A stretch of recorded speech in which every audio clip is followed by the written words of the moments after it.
This is Trenchcoat, and I figured I'd talk about my Nintendo DS.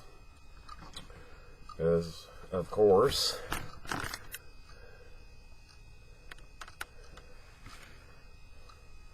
my Nintendo DS, I got a blue one. Originally wanted a black one, but Walmart didn't have it. And I figured I was going to get the red one. He goes, but a friend of mine has 3 boys and they all got red ones, so if I ever went to their house, at least I can tell mine apart from theirs. Because naturally, you know, it opens up, and this right here is dull. This is because it's got a screen protector on it. It's not because it's me bearing down really hard on the DS, because it's got a screen protector on it, so when it does scratch, it's doing it on the screen protector, which actually came with a kit. Came with this bag, these cases, the cleaning cloths,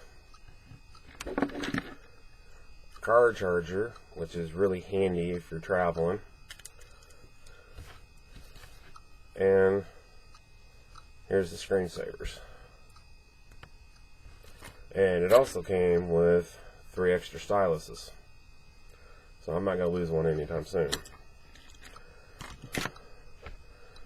But I didn't use this case for my Nintendo DS because I have these right here, which you open up and it'll hold 2 games on this side, 2 games on this side. And this right here was just the perfect fit to hold all 6 of my cases.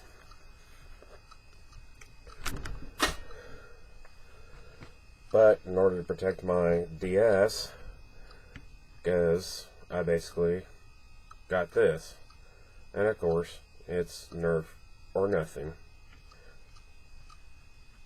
Yeah, bad joke. But you open it up, take your DS, you put it down in there, and then the other part slides up here on the top. I'm not going to push it down in there because it's hard to get back out. But as you can see,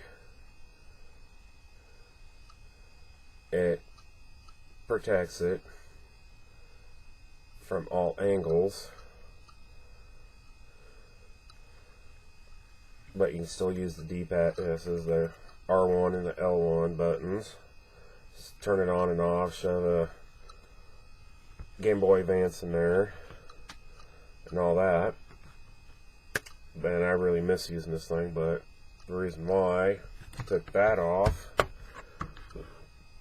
was because I got this and I couldn't shove it in the bag. It holds 9 games on this side, 9 games on this side, and in the middle holds the instruction books to all your games. And for the total, it'll hold 18 games and 18 instruction books. So when I got this, which I really not really too thrilled because it's white and black, but beggars can't be choosers. I got this case to put in there, so I slide it in there, and of course it slides in snug, but you know, when you go like this, it's not going to come flying out at you. In order to get it out, you gotta twist and pull at the same time, and it comes right out. And it's even got a spot for 3 games, which I don't use. This is the bag that I actually carry my Nintendo DS in.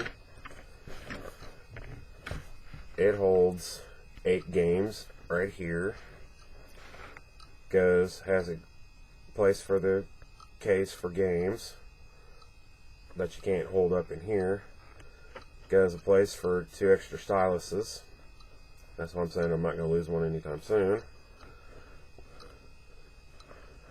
And I like this case better than I do the other ones. It says put one game here, one game here, flip it on the other side, open it, game here, and a game here.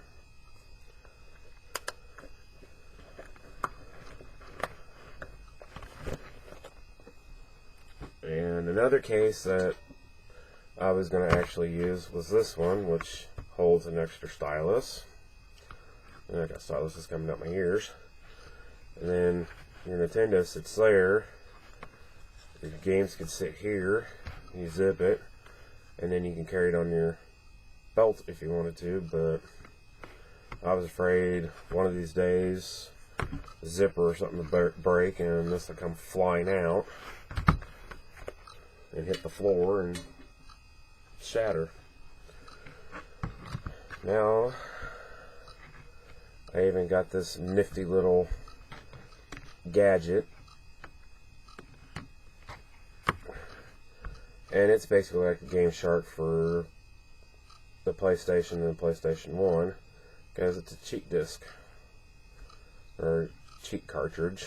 Basically, it's not a cheat disc, but you use this one and download it to your computer, and then when you get it on the internet, you can turn around and get cheat codes for games that's not listed on this one.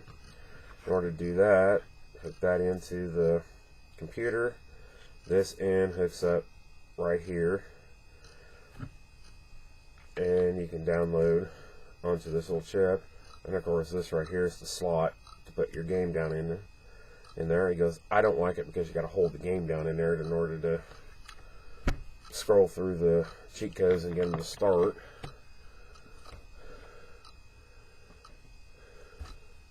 Now on to my games.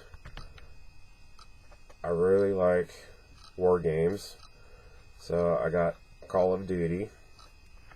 I like racing, so I got Pro Street and actually used the cheat codes on that. But I don't like this one too well because it differs from the PlayStation version. That's just because the PlayStation version doesn't have hydraulics. This one does, and I have yet to ever pass one. Also like wrestling, but this one is really hard. That's just because you got to use the touch screen. I'm not used to using the touch screen. I'm used to using the buttons and the D-pad, like on PlayStation 2. And I like mysteries, and this one is pretty cool. It's almost like reading a book, but you're basically being this character right here, going through the hotel trying to figure out what's what, and that says you're also looking for your old partner. I've got The Millionaire, which is a search and seek, or seek and search, or seek and find. You pick one. But that's what that one is. And the Mystery PI is the same way. It's a seek and find.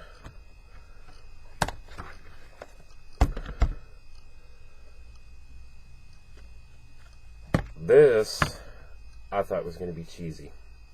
Never got it. I like Batman, but I didn't get this one. This is because I thought it was going to be cheesy. Because a friend of mine had it on PS2, and he was playing it when I came over, watched him play it, kind of got interested in it, and I started playing and got hooked on it. So I had to go out and get it for my Nintendo DS, which this game led to the Star Wars one.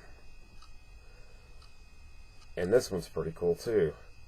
And from the Star Wars one, went to the Indiana Jones one. So, there's all three of my Lego games. Batman, which is of course my favorite. Star Wars is my second favorite, and the Indiana Jones is my third one. And that's about it. And thanks for watching, and this is Trenchcoat signing off.